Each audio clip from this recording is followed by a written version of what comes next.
So this is our first transatlantic interview. So it's lunchtime here in the UK, but early morning in the state of Virginia in the United States. We recently interviewed the Canadian Jill Webber, who now lives in the UK, but today we're interviewing Ian Markham, whose accent will identify him as thoroughly English from birth. So, Ian, it's lovely to have you here with us today. Could we start by you telling us your job title? With pleasure. First of all, thank you very much for inviting me. So I am the Dean and President of Virginia Theological Seminary and Professor of Theology and Ethics. Wonderful. Thank you. Now, in a short faculty spotlight video, you identify your academic specialism as that of an ethicist. Could you unpack that a little bit for us and how that relates to Christian theology and people of faith or none? So I'm very, very interested in the way in which faith makes a difference to the world. And, you know, the privatized faith where people have convictions about what they think is true is one thing, but the more significant thing is the way it impacts other human lives. And there's a complex biographical reason why I'm so interested in that particular dynamic. But in short, I ended up sort of doing a journey from, you know, the connection between faith and the world, the connection between faith and other faiths, and the way in which you can be faithful and constructive in the world. And that's very much at the heart of my project. Wonderful. Thank you. Yeah, we're going to unpack some of that biographical background as we go through the interview today. So it's going to become apparent, Ian, I really have been looking forward to the interview today. You seem to have had quite a remarkable spiritual journey, not just to the journey to arriving as an American citizen. So if we start right back at the beginning, and as this is a kind of oral history, could you tell us your date of birth and where you were born? I was born on the 19th of September 1962. I'm now 58 years old and aging rapidly. And I was born in Crediton in Devon in the United Kingdom. Yeah, great. Could you tell us a bit about the Markham family background? Could we start with your grandparents? Anything that comes to mind?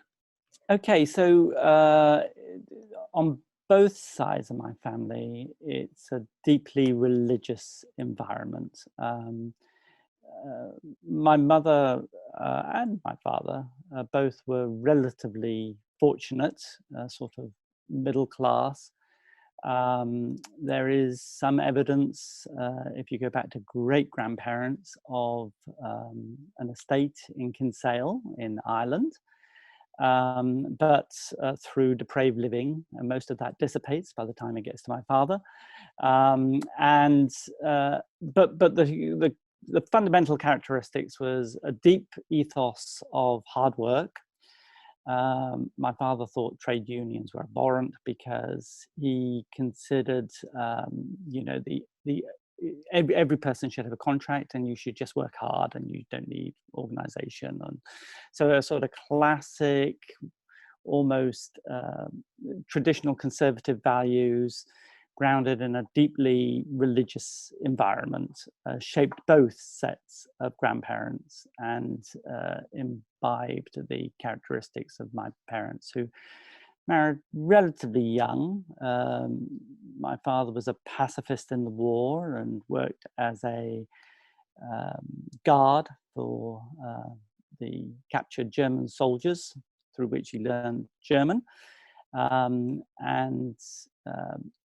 They together, I'm one of 6 children. It's very organized, girl, boy, girl, boy, girl, boy. There were actually 2 miscarriages between me and my sister. I'm child number 4. So it would have been more, could have been more. And that was sort of also indicative of a certain set of values. They were very committed to family. They loved the idea of a large family. And they were very committed to creating an environment where everybody knew you could rely on your sibling. So one of the values of the Markham siblings is loyalty. You know, we're always there for each other. And that's also a deep characteristic that I think is part of a combination of that religious and sort of traditional conservative set of values. Mm. Could you share a little more about the transition from grandparents to your parents? What values continued, and was I mean, quite an epochal time in the UK. I'm just thinking about when your grandparents would have been around, and then your parents. What went with them into your parents, and then what changed?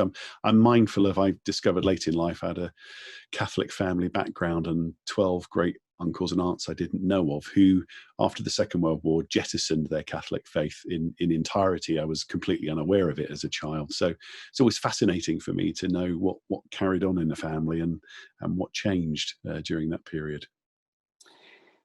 So on my father's side, there was a rift because my grandmother died, my grandfather remarried, and the relationship between my step-grandmother and my father was poor. And actually that led to estrangement between him and his parents. I mean, it was never, I mean, it became irretrievable after the departure from the exclusive brethren. And perhaps at this point I need to just pause and say something about that, because that's quite pivotal in this narrative.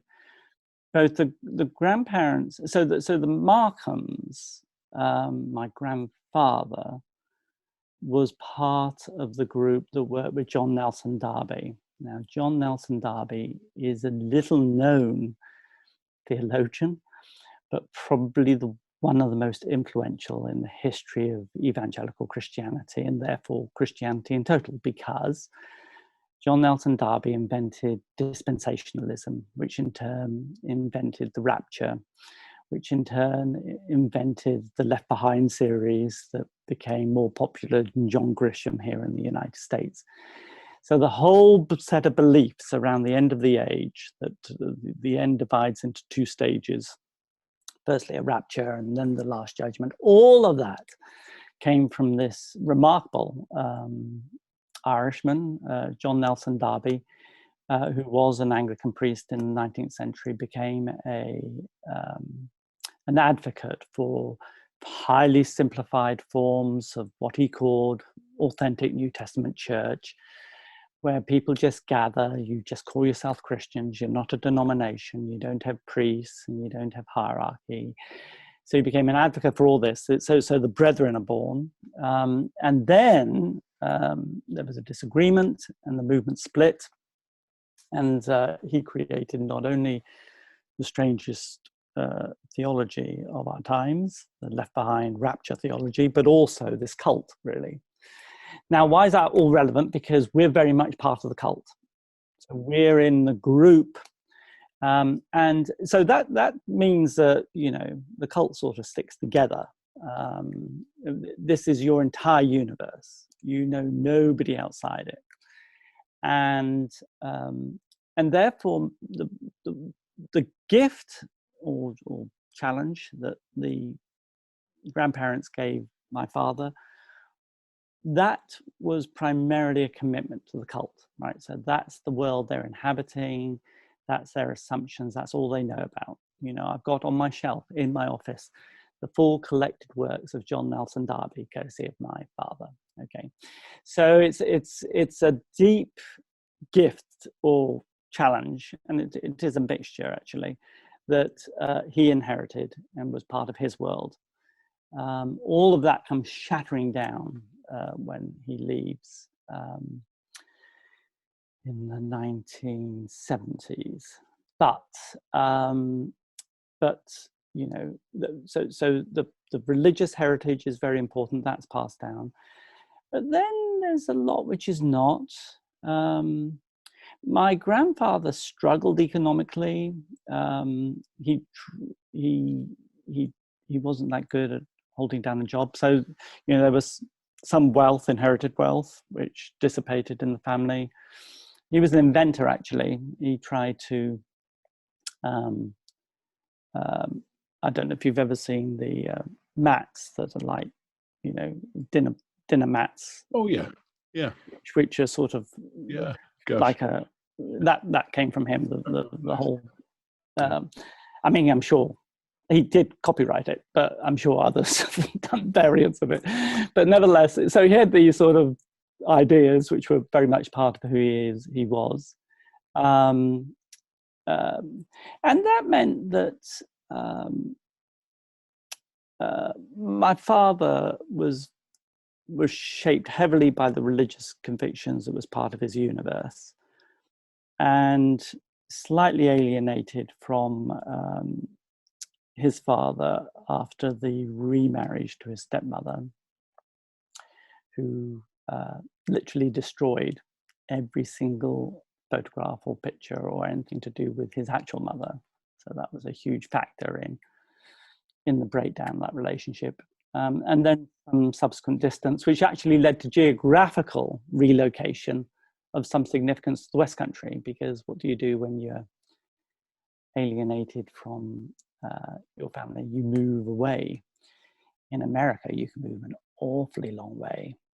In Britain, basically, Cornwall is it. Devon and Cornwall were it. So that was the primary impact of that adjustment from that generation to his. Thank you. It's my wife grew up strict Brethren up in Gateshead, Newcastle area, and it's interesting.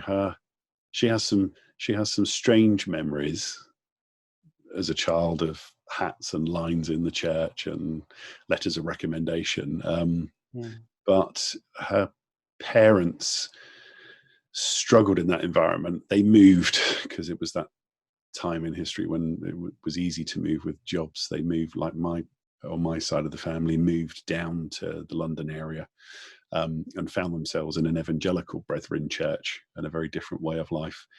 But my wife still remembers a hymn, a song that they used to sing when she was in the strict Brethren. And I always found it quite perturbing. The words are, if he doesn't get in through the chimney, he's sure to get in through the door. And I said to my wife, did you seriously sing a song about how the devil was going to get you? She said, oh, yes.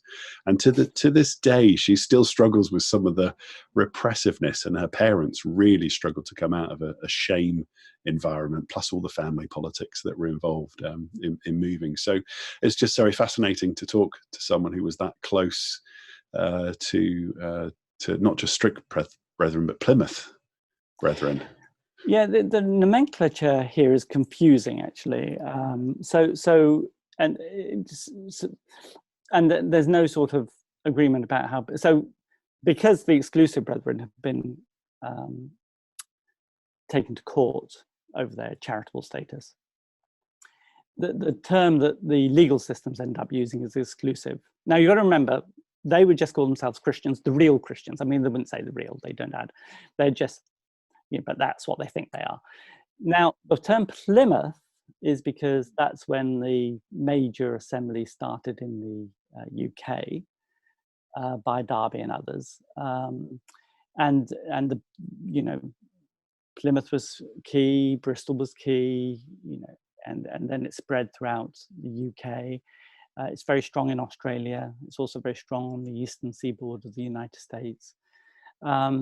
So you have the Brethren, for want of another term, often designated the Plymouth Brethren, and then it evolves into the Open Brethren, the Exclusive Brethren at the split, again in the 19th century, over Newton's tract, where he had the temerity to argue that although Jesus did not sin, it was possible for him to do so. And Derby denounced this, and as a result, he also insisted on the basis of the New Testament witness, you had to be a one heart, one mind, one spirit. Therefore, he concluded they couldn't remain part, they couldn't be recognized anymore. And there was an argument between the autonomy of the congregations versus this edict that Newton was no longer allowed to be part of a congregation. And so they split into open and closed. Now, I'll be interested to know whether your wife's strict brethren is a version of the open brethren. But it doesn't sound very open. So I haven't looked too closely. Say my wife's memories are that, for instance, going on holiday somewhere and going to a brethren chapel and her being provided with a hat and their dad having forgot his letter of recommendation, and somehow managed to get that's all classic. That's all classic open and exclusive practice. So both of them would have done that. Of a certain generation, they don't now, but they, to the open side, the exclusives are still peculiar, but the opens, I suspect that's a version of the Plymouth Brethren split, and the strict brethren are part of the group that retained a commitment to congregational autonomy. And then, but in that list, you get everything from, just non-denominational evangelical churches with brethren roots, all the way through to almost a sibling of the exclusives, very rigorous, often fairly small, I suspect your wife was in a relatively small congregation. Oh yeah, very small by the sounds of it. Yeah. So that's it. And they're often very intense. I mean, they'll do anything for each other. A lot of love. I think when we talk about these things, I'll be interested to know whether your wife feels the same way. I mean, my upbringing was very loving. And the experience of religion was very intense. I mean, it is deep community, and an utterly dependable framework in which you can live and operate. People sort of underestimate the comfort that such a system can bring. So, but yeah, that's very much part of who I am. I started in the exclusives. By the time I ate, my parents left. And then I joined a version of the strict brethren in Cornwall and was there through my teenage years. Yeah, my wife's got 3 siblings who all, just their memories are all complete disdain and feeling stifled and hating it and turned off Christianity forever. But my wife flourished. I mean, she had a very intense spiritual experience in that environment, uses words like community. She's a rule keeper, so she was quite happy to follow rules, and still is to this day. But I contrast it with someone like me who didn't become a Christian until he was 17 and never been to church. My wife has got this. For her, it's a rich heritage of I clocked up the number of hours that she spent in Bible studies, prayer, church things, that she's got this deep reservoir in her that I actually envy. And she's very not proud of it, but she certainly is grateful for it. That's right, and there's a knowledge of Scripture that comes through all that. There's one of my fears is that in the end I'm an Episcopal priest and part of a community that invites people to recognize where they are on their journeys, and the opposite of faith is not doubt but certainty, is one of the little mantras that we tend to use. But the drawback of that sort of very open, gentle Anglican ethos is you don't have that intensity. And that the gift of that intensity is often deep religious experiences. Now, it is interesting that the siblings in your wife's family, have a real problem with it and have not inherited whatever your wife's inherited as part of who she is. But certainly for me, I've tried to be an atheist and I failed miserably because I think of the intensity of my experience growing up and that indelible confidence that the world really is textured, that God really is there, and that one needs to live life aware and cognizant of that. My wife's eldest sibling who was adopted and was the most rebellious and difficult, as interesting, has come to very strong faith later in life. But Right. you see where there is, even if there is a training in childhood that you absolutely hate, it was there to be activated, and under a knowledge of the Bible and how to pray, and suddenly it's like, how did you go from, you didn't go from zero, you just had a 40-year break between this childhood. It's been, you can see that investment there activated in there. Yeah, no, I think that's right. I think faith is in the end practices, so it is praying, and practices are often non-rational. So when you watch a great pianist, they're not thinking anymore about which note to press. It's a practice, it's a habit that's just part of who they are, and they then just do extraordinary things with all those notes in front of them. And prayers like that, and if you don't learn the practice, then and childhood is the easiest time to learn it, undoubtedly. It's a bit like learning languages when you're older. It's just harder. It's possible, but it is harder. It's very true. Sorry, we're getting degenerate into anecdotes. I have a friend from a sports club who was Northern Irish, ardent atheist, who actually became a Christian, and asked, and unusually it was one of those moments where he asked me to pray with him, and I remember the shock I felt when I said, well, there's a bit in the Bible, and he actually opened his Bible and turned straight to it, because he had this reflex from being brought up in, actually Ian Paisley was his pastor at one point, and he absolutely despised it. But I saw again that he had this habit that just switched on after decades. It was astonishing. And could I ask you a bit more about the Plymouth Brethren? I mean, I read Father and Son, Edmund Goss and Philip Goss, that story. I mean, I have my own story of an abandoned father and how faith rescued my life. And my wife thought this would be a great Christmas present for me once. And I sort of read through it all in my early 20s and cried from start to finish. It's just a beautiful book. And again, that hinge point of, two men as scientists of sorts, but separated by their faith around evolution and Plymouth Brethren.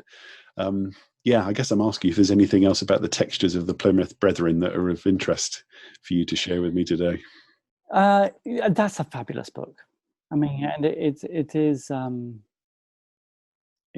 a book written with extraordinary dignity. And you sort of get to that end of that book, and he's reading the correspondence from his father, expressing his deep sadness that the son has lost his commitment and fidelity to, and you sort of, I can't quite decide how much repressed anger's there. On the one hand, there's a seeming graciousness as he tells the story, but a searing pain. And it is, I think, it is a very good book to understand the intensity of faith commitment and the way in which a point of principle can emerge that divides a family. So so Plymouth Brethren, so Edmund Goss is part of the undivided group in the middle of the 19th century. So you have to wait till the 1890s for the exclusives to emerge and that division. And by the time I come along in 1962, we're part of a group that doesn't have a television, doesn't have a radio, although I think my brother Tony built himself a transistor once and used to sit and listen to it in his bedroom.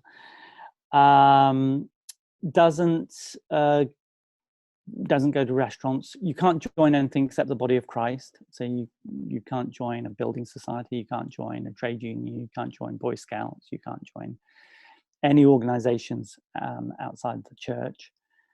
Sundays made up of church that starts at 6 a.m. and there's always a reason. The reason is that John 20, Mary was up early to go and see her Lord. So therefore we have to gather first of all at 6, and then 9, and then 12, and then 3, and then 6. So lots of church, most nights, Bible studies or prayer meetings, you know, and it's a very self-confidence. You know, you learn that in the end, all about the whore of Babylon, being the Roman Catholic Church, which is going to be in league with the Antichrist. The European Union is predicted in Revelation. You get very sucked into all its apocalyptic musings and framing.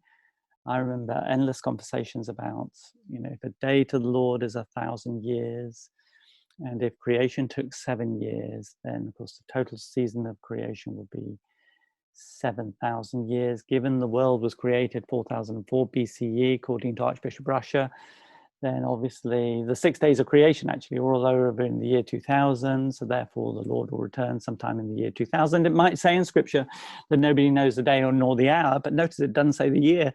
Therefore you can sort of work out what the year might be. You know, so you have heard that. Oh, that's all part of it. So you end up with this. Awesome. So I learned the gifts of it. I learned to speed read because reading was the primary outlet for, you know, I didn't watch television, which in a weird sort of way is a gift. Of course, this is all before social media. And it's a worldview. I mean, you know, obviously it comes with women sat behind the men sat in the front and were uncovered. Women sat behind, they weren't allowed to cut their hair, they had to wear headscarves, they weren't well jewelry. We didn't,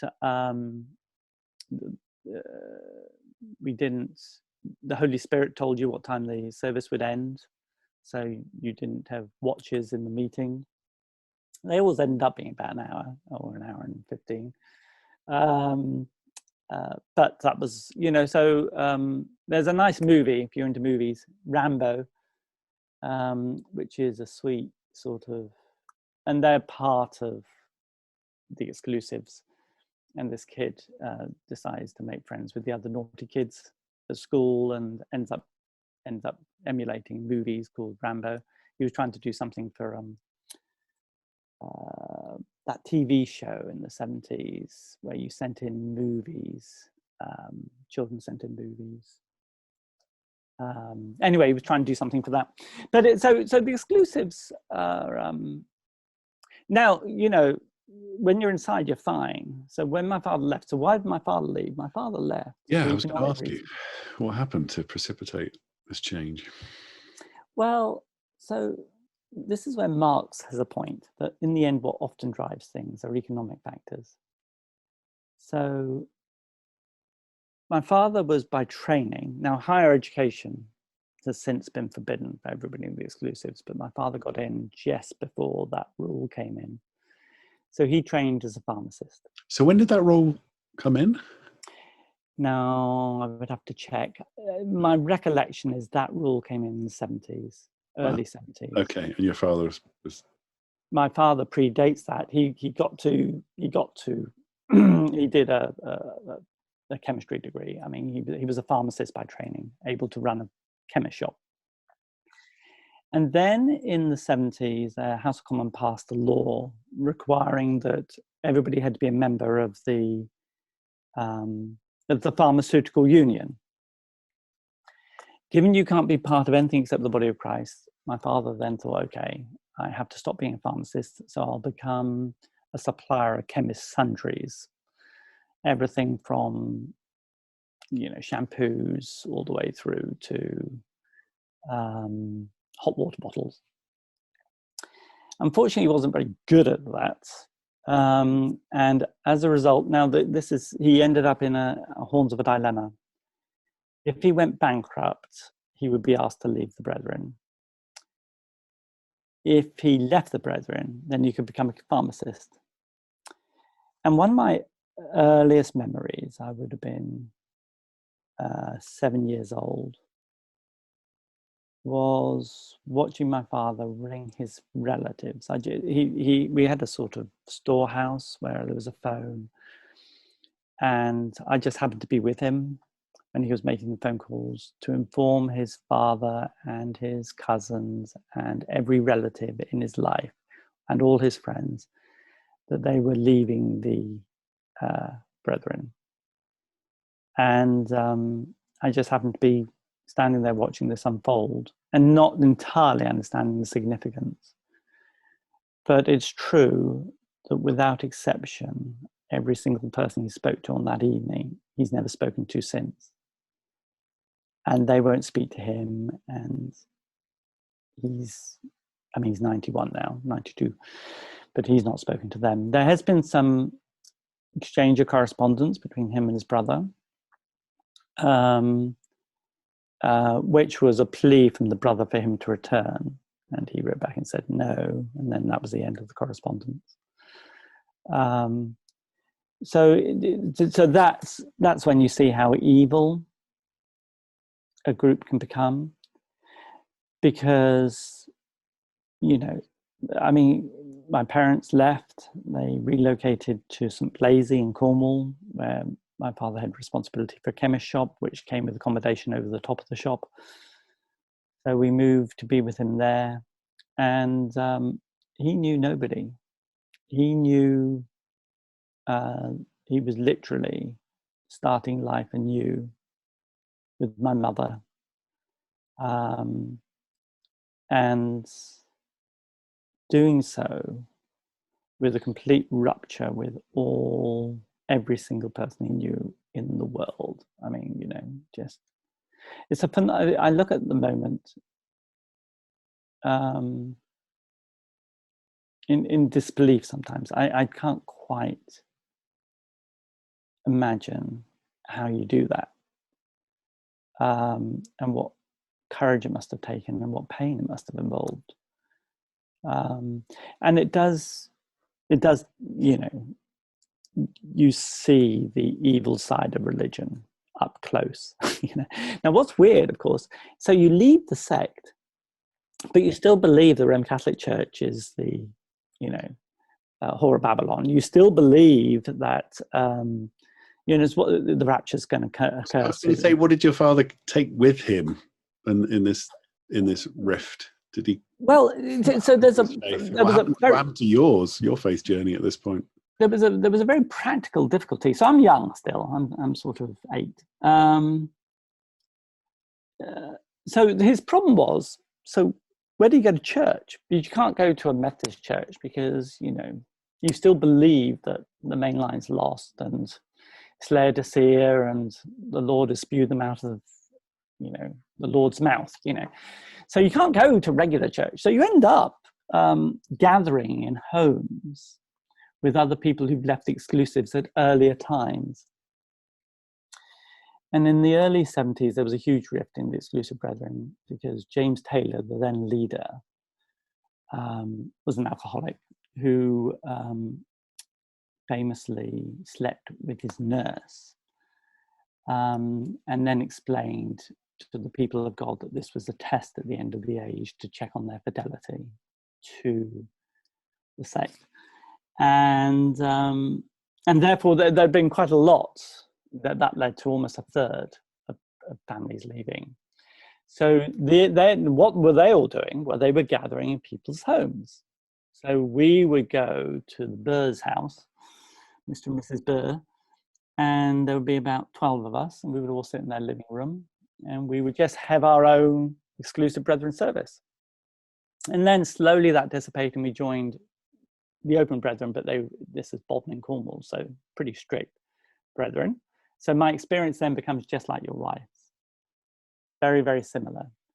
And meanwhile, my parents, now this is what I think is very interesting, is my father rediscovered some ecumenical instincts inside him.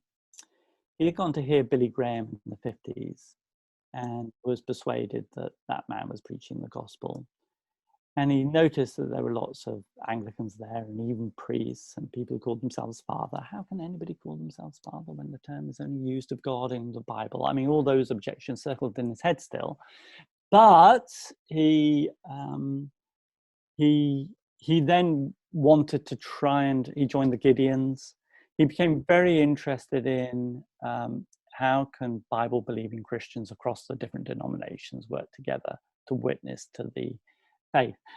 So he actually evolved into mainstream evangelical in many ways, leaving me weirdly in the strict brethren, only because I'd made some friends and I had some girlfriends. You know what drives you in your initial teenage years. Yeah. And along with the acne comes, the discovery of the beauty of the opposite sex. So I ended up, he would drive to St Austell from Bodmin, and I still walked to the Gospel Hall, as it was called. But it is a very interesting sociological dynamic at work. He became more liberal, and I was basically sheltering under his movement. I think I did something similar, really. I also became a traditional evangelical. And the exclusives are interesting. There are two interesting things about the exclusives. One is that they have zero problem with alcohol. That's partly because James Taylor was a drunkard, but it was also because, they were persuaded that our good Lord produced 40 gallons of the stuff at the wedding in Cana, and therefore to have an occasional glass of wine is fine. And the other interesting thing about the exclusives is they were committed to infant baptism. So I actually was baptized as a baby by my father, and then I was baptized as a teenager at St Austell Baptist Church, because I did finally gravitate to that group and join them when I was about 14, 15. Oh, gosh. Well, while we're talking, Ian, I've just realized I should have made this connection before today. The only reason I'm a Christian is I had one aunt in my family, and the rest of the family did great disdain for her because she didn't smoke and drink and didn't beat her children. So she was considered to have airs and graces and owned her own home. And she was a Christian. There was a gospel hall in Luton that she was at, which would have been Brethren. I remember going to a wedding there with one of my cousins. And my father worked abroad, abandoned my mother. My mother was lots of alcohol and abuse. And at 16, almost 17 years of age, my aunt reached out to her oldest friend, who was a church secretary in a Baptist church. And she rang my mother. And the only reason I went to church was to stop Christians making our life even worse. It's interesting. I had bought hook this awful abusive environment I was in, but I completely believed my parents that told me Christians were all hypocrites and awful. And yes, went into church and became a Christian that day. So it's because of a Brethren Christian in my family that I managed to find my way to faith. I hadn't made that connection before speaking with you today. There you go, some more Brethren heritage. That's really interesting, and it does speak to in the end we're all socialized to faith, and we all need the reason why you and I can't sit down and say, oh, let's become a Muslim or whatever, is because we don't know. I mean, as it happens, I do know some, but they're not live options, to use William James's language. Wicca, let's take Wicca. I don't know many Wiccans. So in the end, we're all socialized to faith. And that's the reason why such people in our lives are gifts. Even if the gift is sometimes ambiguous, because it comes with, an abhorrence of other faith traditions or an intolerance it can be abusive. Yeah. I mean, you use those words. Sorry, I'm just at the back of my head is also figuring out that my cousins who were Christians, as far as I know, most of them aren't today. That's interesting that I came to faith and carried that on in life. But for you've used some strong words, that talked about the evil that was manifest. I mean, I'm just wondering how much of that you were prescient of when you were younger and you navigated. and how much of that is a reflection later in life. What was going on for you with your faith at a personal level, or whatever your faith journey was at that point? Okay, that's a lovely question. I think the great gift of my upbringing is that I've always been confident that God is. I do see the world as textured. The spiritual is interwoven with the material in every moment. I use an analogy at the beginning of my new apologetics book of what my faith experience is like, and you have to remember the pre-COVID days. Is this a theology of engagement? No, this one's the new apologetics. Oh, the new apologetics. Okay. New apologetics. Correct. I haven't got that. It's very expensive, so I would pass on it if I were you. But the illustration I use is, so go back to pre-COVID. Do you remember going to restaurants? I do. I see it on the TV. I remember. You freak out. I watch TV programs. I'm like, oh, what are you doing? You're not physically distancing. That's right. Wear the mask. So imagine you're in a restaurant with a group of friends, with your wife and some friends, and that's your experience. You're focused on that conversation. You're talking about religion, and you're talking about politics and Boris and all those exciting things. Now, of course, around the edge of your experience are other diners, but most of the time you're aware they're there. You're aware that that's the framing of your experience, but you're not listening into their conversations. You're not focused on what they're doing. And sometimes when a table leaves and another one arrives, you become very aware of this framing that's part of the experience you're having. Well, that's basically how faith for God is for me. I find all the time an inescapable sense of this framing that surrounds me. Occasionally it's more obvious. Perhaps when I'm sitting in church, perhaps when I'm going for a walk, perhaps when I'm listening to Solemn Vespers by Mozart, perhaps when I'm thinking a little bit about loneliness or loss, then it impinges in a deeper way. But I have this settled sense of the reality of God. When my mother died, that's the other pivotal moment in my biography, at 19, that was my crisis of faith. And I tried as hard as I possibly could to be an atheist. And the problem was, I was an atheist who kept praying to God. So, it wasn't working. I kept saying, God, you're not there. And then I carried on praying to God. And that's because of that deep, the gift of the exclusives was that it taught me how to experience the world as a person of faith, and that's just stayed with me. It's inescapable, and to be honest, I find it a bit irritating, really. I sort of I would like a little bit more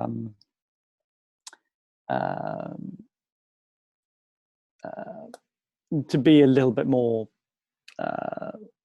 tentative in my confidence that God is. but that's not, I do have that gift. I have that gift of faith, which is, I think, primarily a result of my upbringing. That is fun. I hear the same thing with my wife, with ups and downs with her faith. There's just, something from a very early age that was just, just, it was a bottom that was unmovable. She hit that bottom many times. But do you have any, because my wife does, she has some brethren reflexes sometimes still. You talk about habits. Do you find yourself sometimes thinking, oh gosh, do you ever catch yourself in a moment in terms of thinking and behavior and see that young boy in you? I think, well, yes and no. I am, I'm now a stage Episcopal priest running a seminary in the Anglican Communion, and of course, in the end, the sort of music we all like is lessons and carols. But scratch me, you know, and I can sing a praise song as well as the best of them.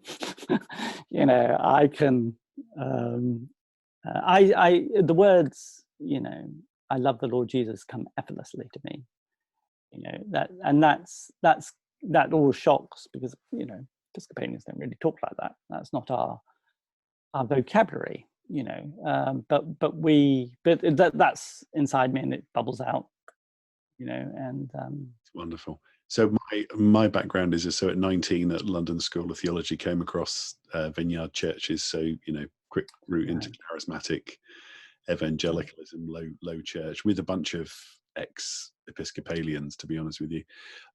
But my first 3 years as a Christian were in a Baptist church, and I still, you talk about the socialization. I was at an event recently with a funeral in a Baptist church, and my wife said, "How's it going?" I said, "It's so Baptist." I mean, I felt so at home, solid colors everywhere, as if Marks and Spencer's had put the Advent on. Every song was on the beat because you can't do a song off the beat. And I just felt so at home from, you know, 3 years of memories from 17 to 16 up to 19. It's amazing what those aesthetics of and habits of faith do, don't they, to ground you in something that feels like home still. Definitely. Yeah, it goes inside. All the way. Well, so Ian, with the deep suspicion towards education, obviously you move into education. Was there, what was that like for you personally at home? Was that a glass ceiling you had to break through, or was there freedom for you to move into education? No. Well, it was encouraged, undoubtedly encouraged. It was so. My brother Tony, he was 17 when my parents left the exclusive, and suddenly options opened up for him. So he then did his A levels, which he wouldn't have been allowed to do in the exclusives, and then he went on to Oxford, as it happens, and did PPE. You know, and so the trajectory was set. My parents didn't really agree with that suspicion around higher education. The exclusives were very quirky. My parents, when they left, did two things almost day three. One was encourage Tony to think about going back to school and doing his A levels and then university. And the second thing they did is they went and got a dog, because 5 years before that, the exclusives have said every single person needs to be ready for the return of our Lord. You know, you've got to have oil in your lamp. And therefore it's unkind to have pets, because when the rapture occurs, you'll be leaving this poor dog stuck in the house to starve. So the right thing to do is get rid of all your dogs. So they issued the edict, and my parents dutifully obeyed, and my mother was devastated. And so she went out, having encouraged education on the one hand, we went and got a dog, a Garth, a Labrador, day two, you know, and it was, for her, you know, so they were always, although leaving came with such pain, it also liberated them in certain key ways, and education was one of them. So education was a value, it was encouraged, and although they found it worrying that I was not committed, for example, to the inerrancy of the Bible, or I questioned the rapture, or I was very interested in interfaith dialogue, although they found all that worrying, they didn't question the importance of learning, reading, thinking, and writing. Those were values that they did commend. Fantastic. Now I want to ask you about what I'm assuming is a mentor, John Keast. It was striking when we were interviewing Rowan Williams. He talked about the importance of a spiritual mentor to him, Eddie Hughes. As I say, you've written about a religious education teacher, John Keast, and his effect on you. Could you tell us a little bit about John and his impact on you? Yeah. So now the exclusives forbade religious education, and were one of the groups along the Jehovah's Witnesses who opted out of the requirements of religious education in schools. And they did so because in the end, you know, a distorted account of the faith would be offered. But once we left, my parents told me, no, I should go. And my religious education teacher was John Keast, who was a Methodist lay preacher. He was an outstanding teacher. And he got the measure of me almost immediately. He sensed both my deep piety, and he navigated. What he did is he illustrated ways in which you can have a deep piety, and you know, the deep piety doesn't necessarily require the package of an inerrant scripture or a commitment to the rapture, and so slowly and very gently he just directed me to books and to articles, and he just opened doors for me, and did so in a way that honored where I was coming from. I never felt that, you know, the position I was taking or the position my parents took or families took was wrong or mistaken. But he said there are just other ways of looking at things, and you need, as an act of, you know, if you're interested in truth, Ian, you need to read these people and think about their arguments. And he went to King's College London, so he persuaded me that I should go to King's College London too, and so I did. And there's what he did was he opened up new ways of being Christian for me. So I could see possibilities beyond just, you know, the person who took the fundamentalist package of beliefs. And it was a great gift.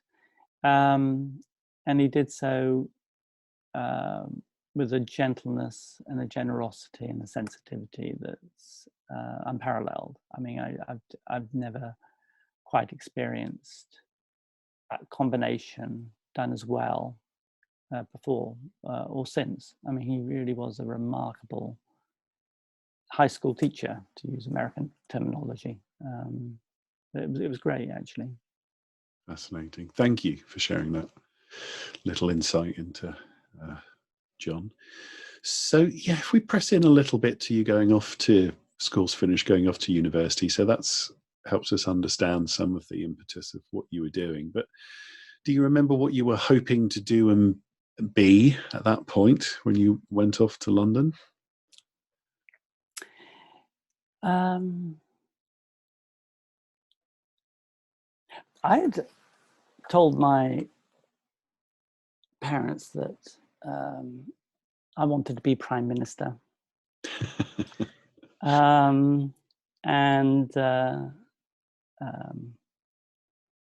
And I certainly, so my mother had just died. Ended up actually failing my A levels, having to retake them. Spent some time in Russia. Sorry, that's too interesting to just gloss over. Well, and by some time in Russia was. Actually, it was a really interesting time to be in Russia. A friend of mine was the au pair to the Australian ambassador, I think, Sue, and so I went out with her father, and we spent 3 weeks there. And it was just, I mean, of course, this is Brezhnev, so this is the tail end of the communist regime. It was a very, very interesting time. And you know, the metro in Moscow is just outstanding, and many of that, well, and St. Petersburg is just to die for. I mean, they took good care of their history. You know, it was a very, so I was grieving, you know, the loss of my mother. I was, and I took that badly. I'd retaken my levels and done sufficiently well to go to King's, so I had a place. I was looking forward to a city rather than Bodmin, a population of 10,000 and one high street and 4 pubs and 1 Chinese. You know, I was really excited about London and the opportunities that would open up. And yeah, I was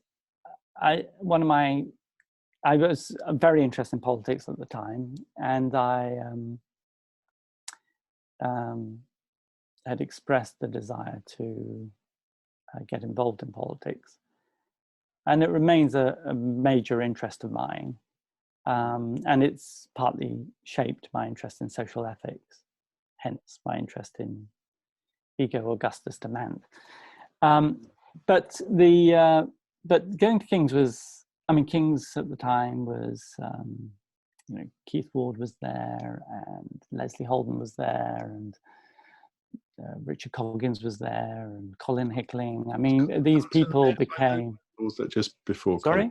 Was that just before Colin Gunton?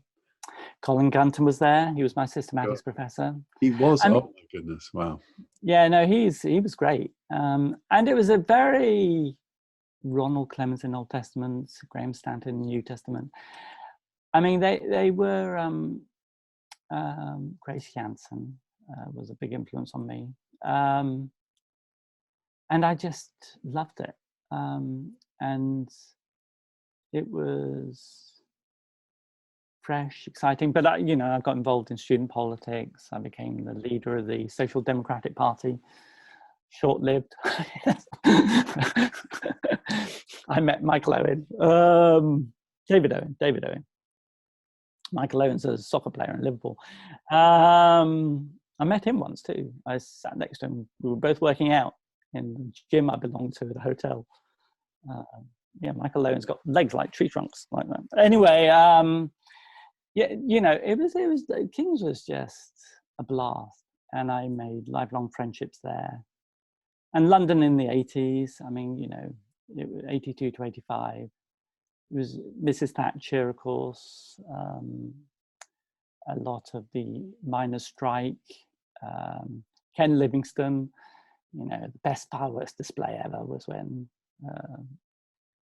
the London's city authority was closed down. It was just they must have spent half the budget on that. It was just a very challenging, interesting, complex, rich, fun season. I met Leslie, who became my wife first year at King's College London in Halliday Hall, and we became a couple and subsequently got married. No, it was just, I'm enormously grateful to King's. King's is a place that's very dear in my heart, and and it's in the same sense we're socialized by individuals. King's was my learning when I learned how important you're socialized by institutions and the importance of institutions. They carry a DNA of knowing that enculturates in a very healthy way, and being at King's and being in London was just fabulous. Seriously, so Andrew Walker, who was at King's, I'm sure he would have been there when you were there. It's been a huge influence in my life. In fact, he's one of the reasons I went on to do a PhD after a Doctor of Ministry. It's just so, I see how I missed that. And a really good friend of mine is Graham McFarlane at London School of Theology at King's. Right. I probably was a little after. Bit later. Yeah, but I could see through, Professor Walker. He was just incredibly charitable to me, and did that thing of drawing out of a low church charismatic evangelical this possibility of doing a PhD. He was just so winsome and lovely, despite the early onset of his illness. But I could just see this view into King's College of this time through him, through Graham McFarlane. I think that was just obviously a very special time in the 80s. What was happening there? So what condition were you in when you finished, in terms of your churchmanship and your faith and aspirations for life when you finished at King's? I think I'd been completely socialized by King's. So I got confirmed while I was at King's College London, thanks to the chaplain, Chris Moody. I became I became an Anglican and was very committed to that. My practice became Anglican. The weekly Eucharist was really important. I joined the Eucharist in the hall of residence that I was part of, often hosting it in my room. I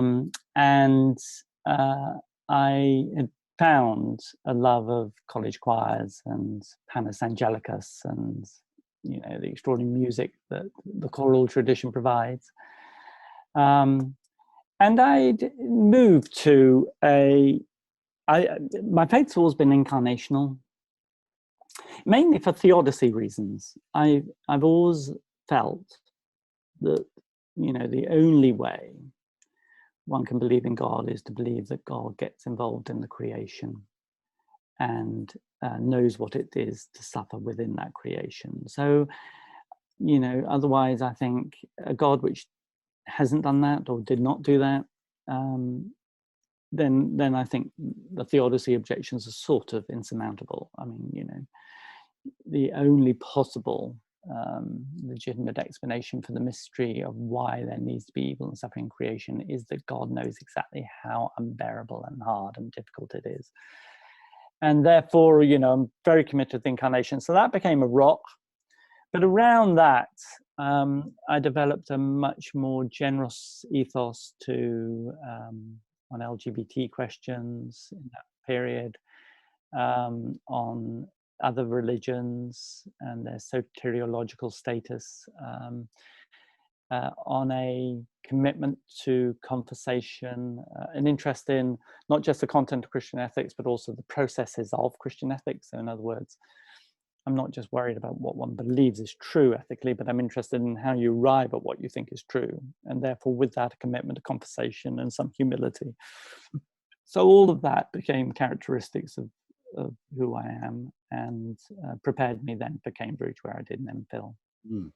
Well, thank you. You preempted my next question, which was going to be about asking you about writing your thoughts on suffering and how that moved you into a focus on ethics. But it's interesting, as you mentioned LGBTQ, my subconscious is still rummaging around cult-like behaviors and the way people are cut off. I must admit, it seems to me that I have certainly seen from more people who would call themselves open evangelicals that moment of complete disassociation to family members or other Christians who were supportive of people who were gay or other orientations. I can certainly, I haven't seen the brethren experience that you have, but I've seen that similar, almost cult-like, I have to disassociate myself from you behaviors. And yes, and unremarkable, or is remarkable, that thinking about suffering would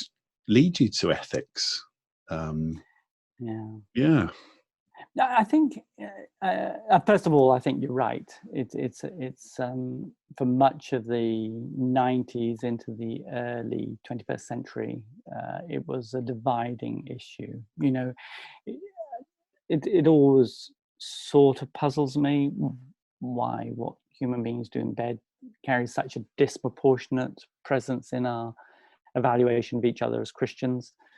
You know, when you think about it, arguing perhaps over whether pacifism is a Christian obligation versus the just war would be much more intelligible grounds for, you know, drawing a dividing line, because you're talking about killing people. But no, and that's where I think the queer theologians and feminist theologians have a point, really, and that is, you know, it becomes so pivotal as a identifying factor in the faith and an issue for schism. What's really going on here, you know, and what other factors of work in the human psyche that gives it this disproportionate presence in our understanding of the faith and our relationships with each other. I was blessed, though, my siblings, you know, knew in the end you're a brother and a sister, and, you know, that doesn't change, period. My parents thought I was wrong, at this point, my father, but, you know, was gentle. and disinclined to argue with me. And then, you know, by then I was part of an Anglican church where it was a matter of enormous disagreement, and still is, of course, in the Church of England. But the debate was healthy, and, you know, certainly then in the 80s and 90s, you could still have friends on the other side and disagree about it in a way that was, I think, quite healthy in many ways. And I've also been, one thing I perhaps ought to just stress is I do think it's very important for a person to be able to say, I'm committed to the traditional understanding of marriage, and for that voice to be honoured in the conversation. So although I think the traditional understanding of marriage can accommodate a committed LGBT person in a comparably committed relationship, I always want to say that, you know, a person who says, I'm committed to traditional understanding of marriage, and at the same time, I believe, you know, the intrinsic dignity of all people should be recognized, but I can't affirm a marriage between two persons of the same gender. I think, you know, that there must always be space for those voices. And sometimes liberals can be intolerant, and wickedly so. And I've seen intolerance. I've seen intolerance big time. I know what intolerance looks like. I don't like intolerance. So, and that applies on both sides. You know, I worry about the conservatives who become intolerant and can't tolerate somebody who's LGBT friendly. And I worry about the liberal who becomes intolerant and can't tolerate a traditional conservative who wants to hold their understanding of what the tradition teaches with integrity. Do you know, I wish we had time to unpack this whole issue of ethics. What is ethics? My mind is immediately going, I'm a pastor by day, and a lot of my work is helping Christians understand that their ethics are not just straight from the Bible. They're culturally formed, sociologically formed, socialized, and but that they can have ethics in the way that you framed them, but without resorting to the current tools available on social media and politics for these polarizations that are happening. But thank you. That's a lovely nuance there. Now, I do want to go back to your master's in philosophy and ethics at Cambridge, but start first with your PhD at Exeter. Could you tell us a little bit about your doctoral thesis and how its argument developed? So the doctorate came out as Plurality and Christian Ethics in the Robin Gill series, you know, the series in Christian ethics with Cambridge University Press.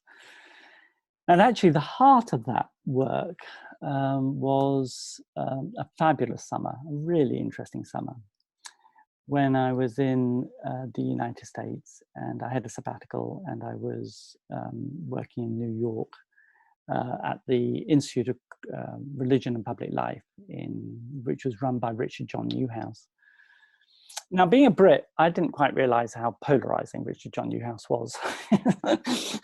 So, because he's controversial, I mean, he's gone to glory now, but because he was a Roman Catholic, he became Roman Catholic. I went to his ordination, actually, when he became a Roman Catholic priest, and in 1991. And he was very conservative on the abortion issue and conservative on human sexuality issues. He was interested in ecumenism, but primarily with Roman Catholic ecumenism, which is sort of, he would often say to me, when are you going to return home, Ian? I became a Roman Catholic. So there was that side to him. He was interested in interreligious dialogue, primarily with Judaism. But what I found interesting about him was his social ethics. And I really appreciated his whole project, and that is, every society has an idea. I mean, this is actually a version of what T.S. Eliot argued in the idea of Christian society. You know, every idea is shaped by a certain framing, a certain philosophy, a certain worldview. And there's nothing improper with Christians standing up and saying, look, we have a Christian worldview and we want this to be part of the conversation in the public square. And the secular is not neutral. And I think all of that's true. He was spot on about all that. And the Naked Public Square was a pivotal text. And he, so as a result of all that, that became the heart of my thesis. The thesis became really a critique of the secular, how we understand the secular, and how do we live with diversity within the secular. So in other words, a doctorate's often biographical. So, you now know my story. I grew up in the Exclusive Brethren, where living with disagreement was something they found very difficult. So my whole project, in one sense, became, how do you live with disagreement? And what I liked about America now, got to remember I'm writing in the 90s, it's a bit messier now. But then, back then, I could see the way in which this country, remarkable country in so many ways, embodies the Amish, all the way through to the Mormons, who still flirt with polygamy, all the way through to aggressive secularists who really loathe religion. And it's partly the size of the country that can enable you to do that. But it's also partly because the American experiment's born out of, European models of church state, which found pluralism very difficult to handle. And therefore, and I do take this as the meaning of the separation of church and state in the United States, I think what that always meant, that separation clause, was that religion's too important for government to control it. And therefore you've got to allow, all the different forms of religion to bud and grow and be. And I really thought, actually, America's discovered a truth here in God's providence. So the whole book revealed lots of things about me. It was biographical in the sense, the whole thesis, biographical in the sense of I was sorting out my attitude to my upbringing. It was, it's where I discovered I was an Americophile. And I love Britain too, and I miss all sorts of things about Britain. But I have also fallen in love with the United States, and I'm an American citizen now. I became one in 2010. I've exercised my democratic right to vote. I did it last week, actually. So I'm sort of, that was there. And then the whole concept, can you imagine an environment where pluralism is encouraged without the particular commitments that people want to make dissipating? See, the problem I have with aggressive secular models is their approach is to say the way we live together is we give up any claims on the public square by religious people and you privatize religion. I think that's not faithful to being religious. So how can you make claims on the public square and yet commit to pluralism without being secular? That's the conundrum you have to solve. And the argument I make in that book is, there is in the American project a practical expression of that, coupled with, you've got to persuade people. That's the cardinal rule. You've got to persuade people. So Muslims should advocate for, the abolition of usury. And the Christians should advocate for, whatever they think is important, not selling goods and services on Sunday. Whatever it is, you advocate for it and you persuade. And then you live with the decisions of the majority, while honouring, of course, the rights of the minority to continue to function in certain ways. And America's clumsy and big and awkward and gets lots of things wrong lots of the time. But I think the trajectory of the experiment was sound. That's what I argued in that book, Plurality and Christian I Ethics. wish we had time today to walk down the path of American Christian nationalism and everything that's happening at the minute, but we don't. That might be another. I'm relieved. So we'll move on. Now, let's go back to Cambridge, because I think it was there that you came to know the family of the theologian V.A. Demont, and you started on a project that I think took 27 years to come to fruition. Is that right, Ian? That's exactly right. Do you know, I did that. So Demont actually lived in Oxford, but I became interested in the work of Demont, and it became a focus. And there are lots of things I like about him. The first is, and this became part of who I am. So Plurality and Christian Ethics works on a pretty large canvas. It's like all of American history and the conundrum of Providence. So the scale of projects intrigued me. I became very interested in the scale. And so I discovered the family, got to know them. Jocelyn Demont, the son, was lovely, and they entertained me to supper often. He was still sort of in the orbit, in the air, in all sorts of ways. You know, Henry Chadwick would have been the president of Peterhouse. I'm not sure exactly what the title is of the head of the house there, but he was delighted to talk to me about Demont. I mean, there was a sort of a whole generation of people who've been impacted by Demont, still walking around happy to talk about him. And then I got access to his unpublished papers, which included his Gifford lectures. So then I had my MPhil sorted, really. And I sort of, what I liked about it all is I was intrigued by a whole set of questions. Firstly, the canvas on which he was working. Secondly, the way he tried to apply Christian ethics to the public square and how well or otherwise he did that. He became a sort of good case study for the effectiveness of that work. And then thirdly, I also found the way in which the fashions of the academy and how good are we at identifying the people we should reach. So here was a person very fashionable right up until the 1950s, now relatively neglected. So what is it about that? Why can people, how just is the system? I mean, you know, if you scratch any academic, right, in their 50s, and you say, what's your deepest fear? It'll be something like this. My fear is I won't be recognized for the work that I've been done in 10 years' time.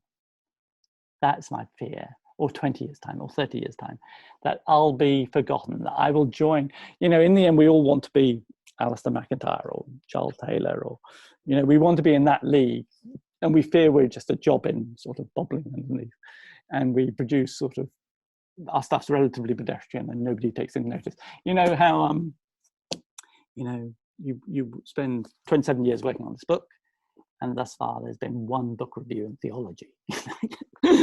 Is that it? You know, is that all it's going to get? So these are the sort of deep, and Demont in many ways was a sort of case study in how reliable are the academy standards for fame and attention. How just is it? So Reinhold Niebuhr, writing at the same time, has endured. There's a Reinhold Niebuhr industry of doctorates in the United States. V.A. Demont disappeared. Now, is that right or is that wrong?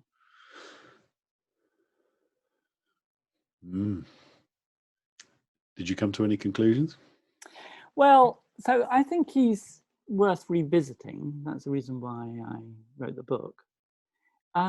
He you know, so you can actually now, so he made a huge mistake. The big mistake was guild socialisms and social credit. Social credit was a zany 1930s movement. I picked up from the book, was this the sort of, you know, death knell of his ideas? It was just, you know.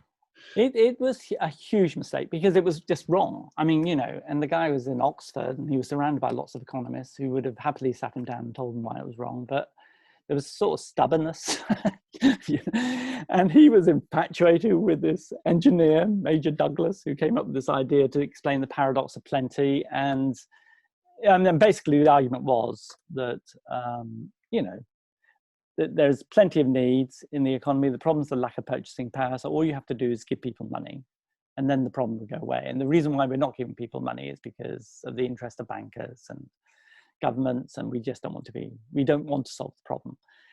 But when you state it like that, I mean, you and I both realize that can't be right. It must be a bit more complicated than that. And of course, the person then came along, John Maynard Keynes, and actually did explain that it's not just a lack of purchasing power. And anyway, when you create credit, you do have to pay it back. And so, it became a much more sophisticated narrative emerged. But the reason why I like the guy is I like him. I think he's very green. So there are all sorts of things in demand that he's ahead of his time.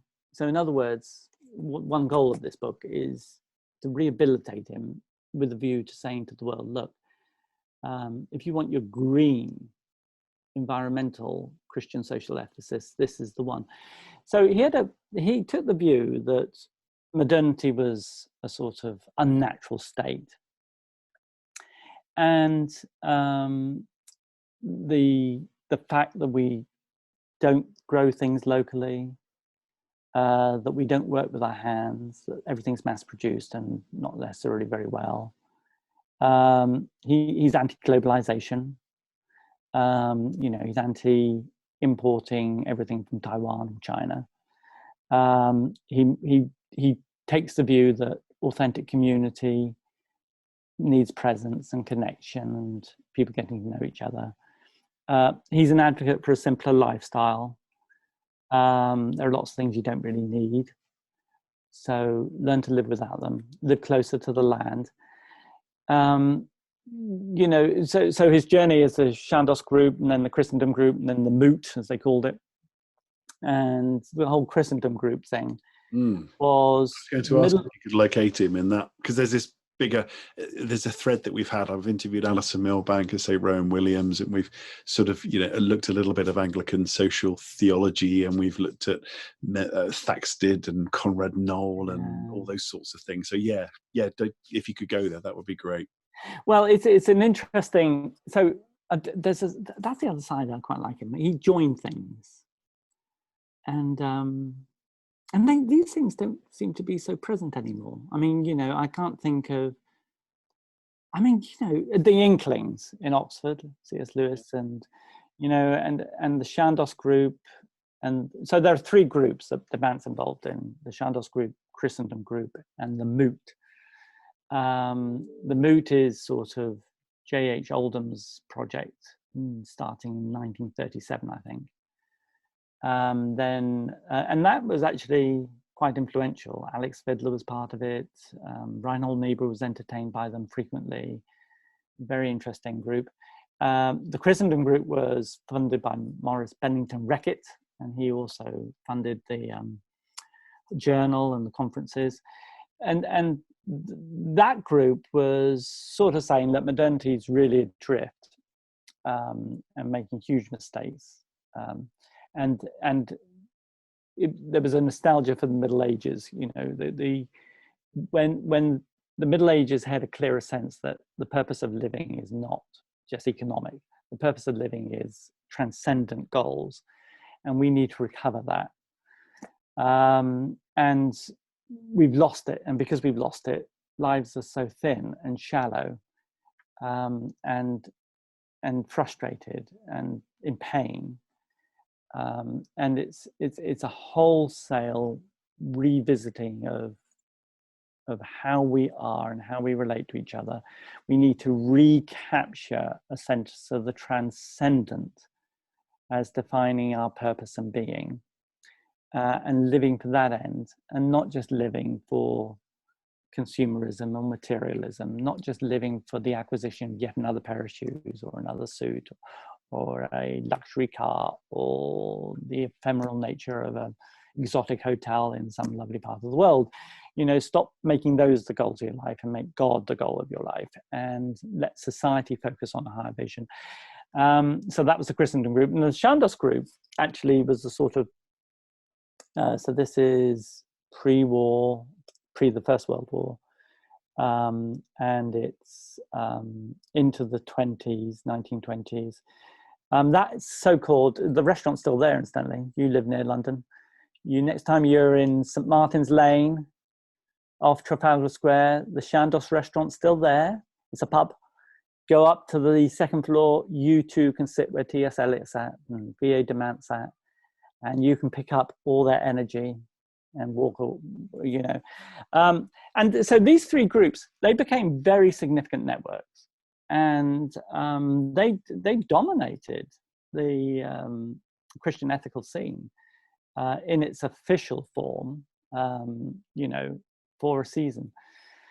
And I think everybody criticized it because it was impractical. And I mean, you know, how do you make God the focus of society again? And, you know, how do you live more simply? This is like, you know, King Canute trying to stop the ocean coming in. But actually, here we are, you know, with a reaction against globalization, a la Trump and Brexit. And, you know, here we are with a deep awareness of the ecological, environmental crisis facing our age.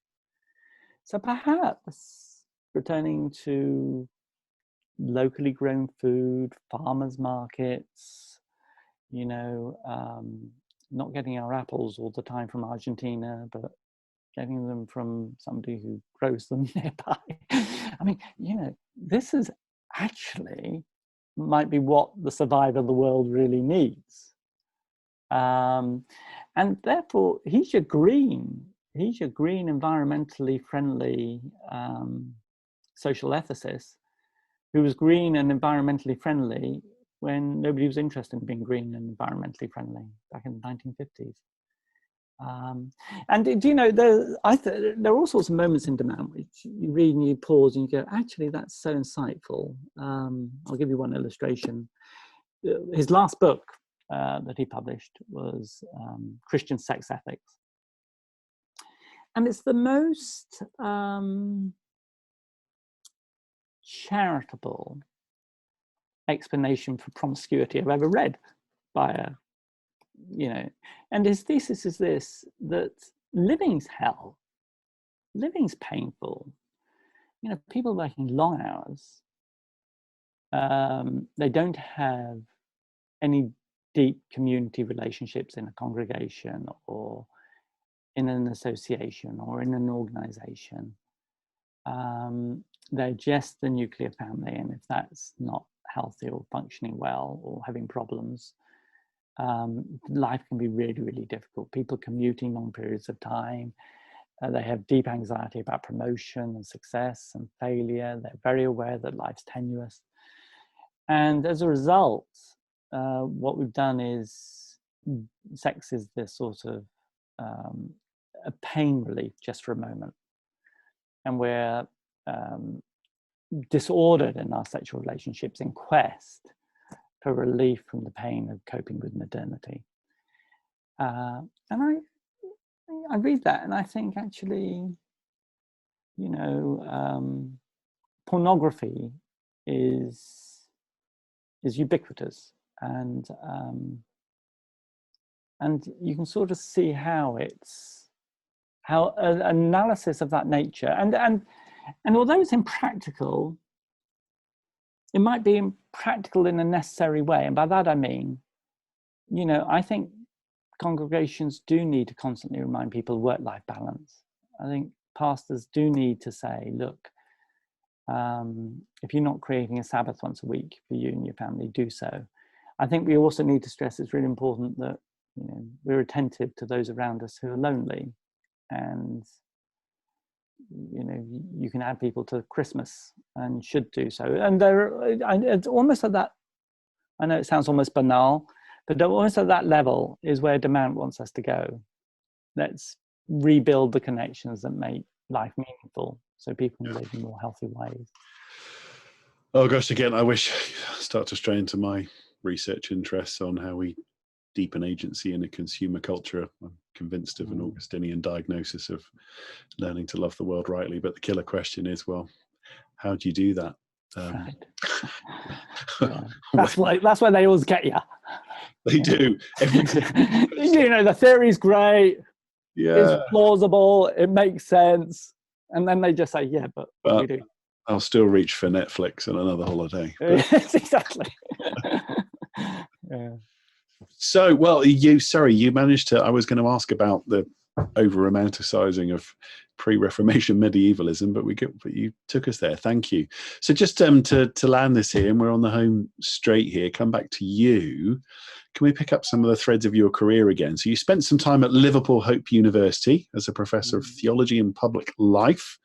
Did you have any links with the US then, at this point?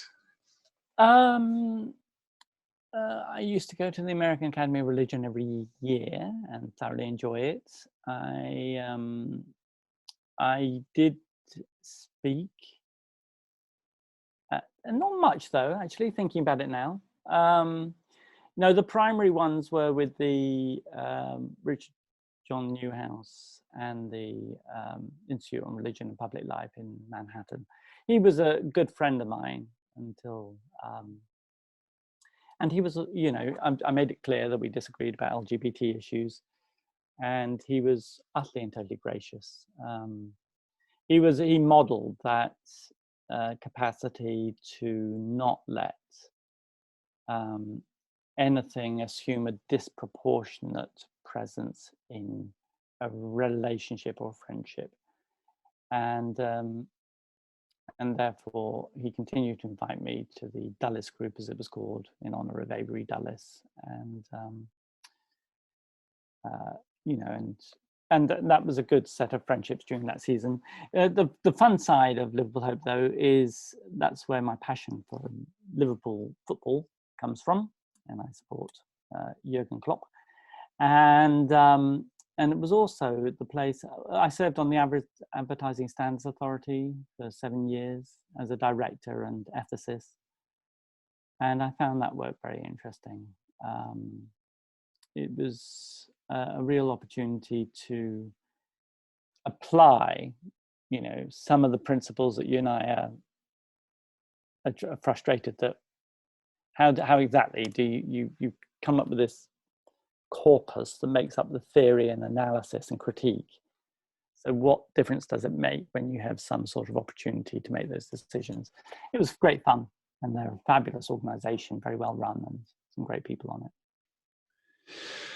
Yeah, my ongoing research project is the rehabilitation of evangelicals in with their worship horizons, what they say and what they do. But I'm just thinking of where this conversation goes. You know, I have many friends who've either given up on the Christian faith or you know, made the route to taken the path to Canterbury and Rome.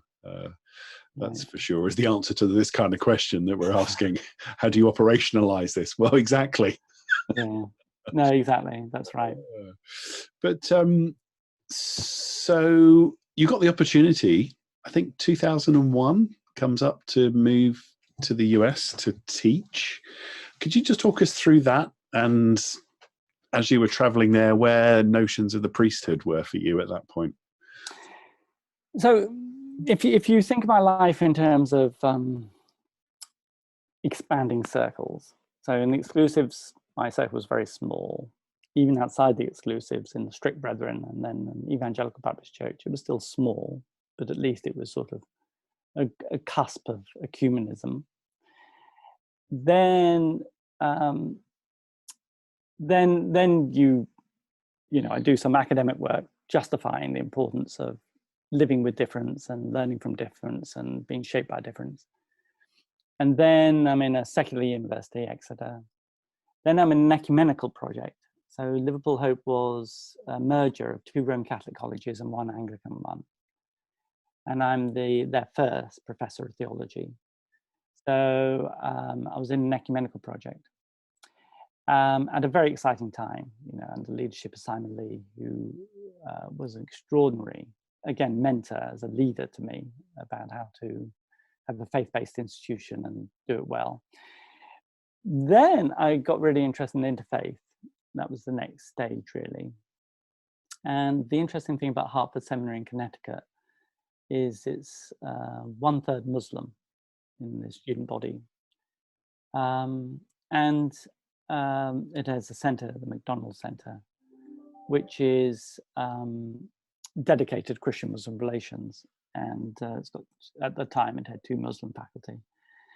And so I was very interested in that conversation. So I applied. I just finished a book called A World Religions Reader, which had taken about 10 years. All my book projects take years. But what I'd done is I'd read, albeit in English, all the primary texts of each of the world religions, and then created my own anthology, which tries to present each religious tradition as attractively as one can. And I found myself, I got appointed to be the academic dean of Hartford Seminary under the leadership of President Heidi Hatzel. And this is 2001. We moved in June. And then, of course, September 11 happened. And there I was running a Christian Muslim school as the academic dean with Heidi. And I'm very grateful for those years. I learned a great deal about the diversity of Islam. I got very interested in the work of Benjusam Saeed Nursi, who's the sort of closest you're going to get to a pacifist Muslim. No Muslim can be pacifist. I mean, there isn't anything like the sort of pressures we have in the witness of Jesus in the New Testament. But Nursi's position, he was a Turkish theologian, was that all collateral damage is wrong. One of his illustrations was that if there's a military ship about to invade you and there's one child on that ship, you're not allowed to sink that ship. And he called for a jihad of the word instead of force. So he called for, a self-confident Muslim should never resort to force. That illustrates you don't trust God, you don't have the confidence in your arguments. Instead, what you should do is you should witness to the truth of tradition using good argument and persuade people. So I found him fascinating. Here is this, he's utterly and totally, he's not a liberal Muslim. The Quran's infallible. He's a uncomplicated, theologically conservative Muslim, utterly and totally faithful to the tenets of Islam, but deeply committed to dialogue and also deeply committed to pluralism, and deeply opposed to force. So I thought this voice needed more attention for both Christians and Muslims, actually. Christians because we were in danger of becoming, Islamophobic, and Muslims because Islam is very dominated by Middle Eastern theologies, of which Wahhabi, Salafi is best known, while non-Indonesian and Turkish, even Pakistan, are sort of neglected. So I wanted to lift up this Turkish Islamic worldview a little bit. So Hartford Seminary was great. And so the concentric circles, I've gone from fundamentalism, where only a small number of Christians are right, to ecumenism, to interfaith. And then priesthood, I'm one of the most reluctant priests I know. And in this sense, I went through the whole process saying, look, I'm here because I think God wants me to be here. But if you don't recognize the call in me, and that understands our theology of vocation is that it's not just me feeling it, but the church has got to recognize it's real, then don't worry about me, because I'm actually very happy as an academic dean, writing my book, being a professor, and preaching occasionally at churches. The lay vocation is utterly and totally fulfilling. But I'm here because I feel God's told me I should be. And so I went through the whole process saying that, hoping that somebody would say, yeah, we agree with you. We don't recognize the call in you. but they didn't. So then 2007 was the weirdest year of my life because, well, that's not true, I've had lots, but it was one of the weird years of my life because in December I woke up anticipating I would be a deacon that summer of 2007. That's 2006. And then this position at Virginia came open.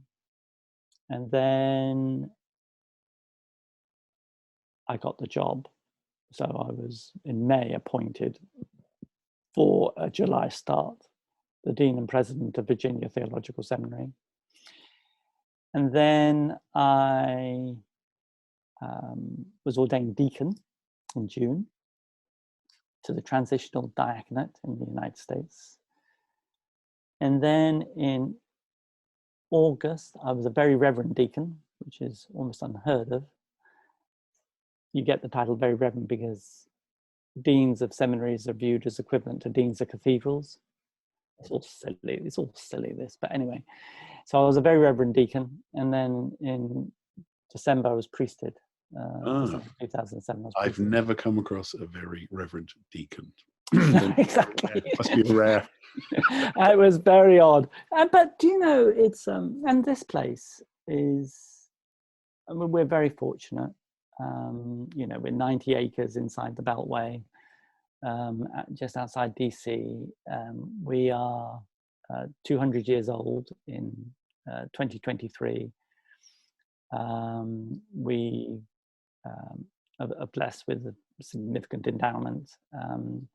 And, you know, this institution's birthed the Church of Japan, China, and Brazil. The Anglicans were all a result of missionaries from this place. And of course, I'm at a time where I'm working through the whole, we've announced our reparations fund, $1.7 million to pay descendants of enslaved persons who worked on buildings on this campus. The building I'm in now is Aspinwall Hall.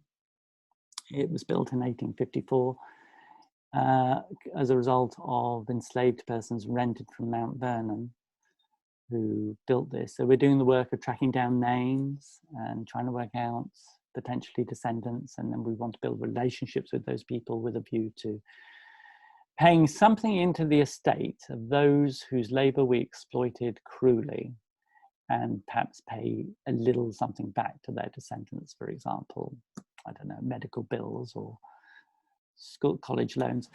And, you know, this work is some of the hardest and some of the saddest work I'm doing, I think, really. And it's very much grounded in Christian ethics because, so I'll give you one little illustration. We're finding names, and we found 4 names so far of enslaved persons who worked on the campus.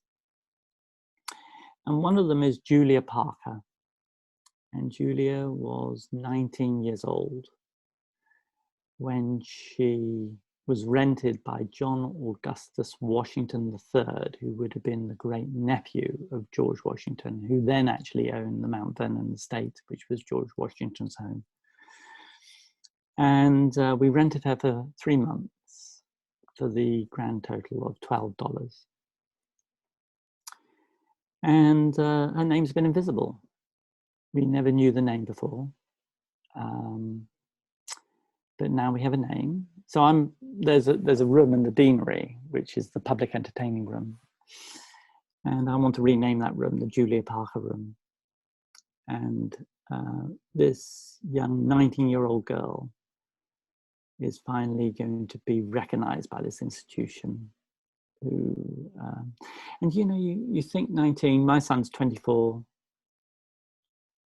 And you sort of find yourself thinking, you know, what did the parents think? What did she think? How did she cope? The combination of the name, the age, and the amount is for me a sort of searing indictment of our past, a matter of deep repentance and an obligation to do something different for the future. Gosh, thank you for sharing that with us. I'm mindful of the time, Ian, so I'm going to bundle up my last 3 questions together with you if I can. In your current role and the situation that you're in, what do you think is the central purpose of priestly training? You've also mentioned that there's a dearth, in your writings, you've mentioned a dearth of training for future leaders of all congregations, not just Episcopalians. And lastly, you're constantly in your work, or regularly in your work, trying to help the church read itself and its world better. So 3 constituents there for you to finish for me. If you could tell me, what does it mean for priestly training where you are? What do you think leaders of all churches need to be attending to at the minute? And how do you think the church should be reading itself and the world better? Yeah, I think, so I think the key word's always been formation. And I think formation is an interest not simply in what you know, but also who you are. And, the gospel always depends on persons of authenticity, witnessing to what's true and living out what's true. Granted, with all our frailty and brokenness and challenges that inevitably are part of us, our Lord did not die in vain, and there's much that I do that's wrong and have done, and formation takes that into account. But that sort of work, that it's difficult to lead a congregation unless you are a person of prayer. It's difficult to lead a congregation unless you can connect the dots to explain how the faith makes sense in a scientific age. It's difficult to lead a congregation if you're not aspiring to be a person who models the virtues. So that sort of resist the temptation to view ministry as a career, resist the temptation to view it as a job.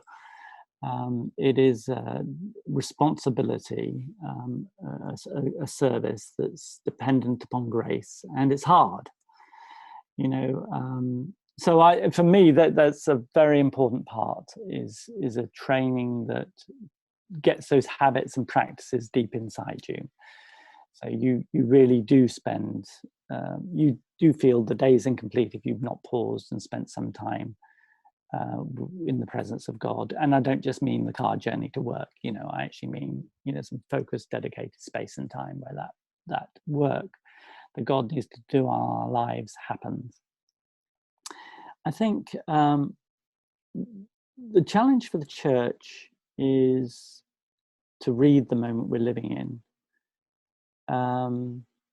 We're up against, I think, enormously strong sociological forces. And I think there are 2 texts that I commend to everybody if you want to understand the moment we're living in. One is Putnam's. He's just done a new edition of Bowling Alone, which I've not yet read, actually, but I saw a review in the Wall Street Journal yesterday. And then Charles Taylor's Secular Age, those 2 texts. And I think what I like about both is that in the former, Putnam does explain that modernity's killed gathering. Now, I don't mean going to the pub, and I don't mean going to the cinema, or even going to a restaurant. We quite like doing those things in a pre-COVID time. But I do mean joining an organization of which you're a part, where you have to raise some money, potentially give, and become an officer in it. And if you look at all the data, Freemasons, Elks in this country, Rotary, they're all in precipitous decline, and we're just keeping them company. So I think, but once you hear, that's both reassuring, right? We're not doing as badly as some other organizations. And also, okay, how do we address that? And the weakness part of Putnam's project. So if you and I get criticized, what exactly does that imply? Putnam gets criticized for that too.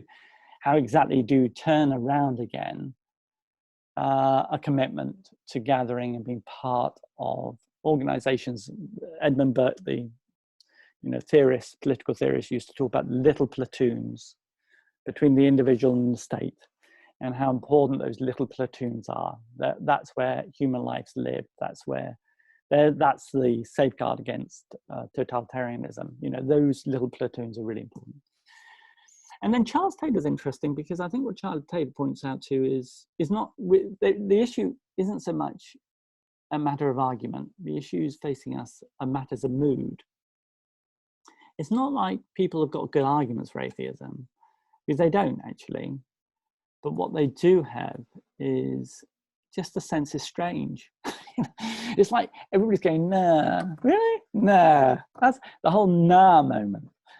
And therefore, the response to that is, okay, how do we persuade people to experience the world as textured? You know, how do you actually feel the presence of God in a textured way? So I think a lot of it is inviting people to sit still, inviting people to go for long walks, inviting people to really reflect on, why does their kid really matter to them? You know, why do they worry so much about their kid? And then think a little bit about what that says about who they are and what people are and what love is. And then slowly see that the only way you can make sense of those deep feelings is to recognize that we're part of a story that's bigger, and we're not just complicated bundles of atoms that emerge from nowhere and going nowhere. We're actually intended as agents called by a creator to learn how to give and receive love. And it's almost, we've got to shift the mood, right? It's not people have sat down and said, I don't believe in God for theodicy reasons, or because religions are violent, or because actually, you know, there are answers and responses to all those questions, but it's more the nah feeling. And it's because we need to invite people to a place where they really think deeply about who they are, what really matters to them, and what that says about themselves, and the type of universe they must be living in. Wonderful. So many more questions I would like to ask you, Ian, like what's Episcopalianism in America? Because I went to Trinity in Pittsburgh once 10 years ago to help host a conference, and realized I did not know the difference between the different forms of Episcopalianism in America. It was a crash course, but we haven't got time for that today. Thank you so much for this wide-ranging interview, for your openness and letting us in on your just a little picture in this amazing, it's out of all the interviews we've been doing, it's an amazing journey that you've been on to where you are here, and it's wonderful to understand you better, and I certainly look forward to reading your work and knowing a bit more about you as formed that. So thank you so much for your time and for doing this with us today, Ian. My pleasure. Thank you very much. Thank you. We hope you enjoyed that, and we have many other interviews with amazing guests where we listen attentively and respectfully to discover people's backstories through their beliefs and life experiences, and find out what shaped them into who they are and inspires what they do. You can catch all those interviews by liking and subscribing to our YouTube channel. You can find audio versions in your podcast platform of choice: Apple, Spotify, Google Podcasts, SoundCloud, Stitcher, etc. Just search Extra ECC. Of course, you can go to extraecc.com and sign up for our newsletter and find all our social media links and more. And by the way, all links are in our show notes below.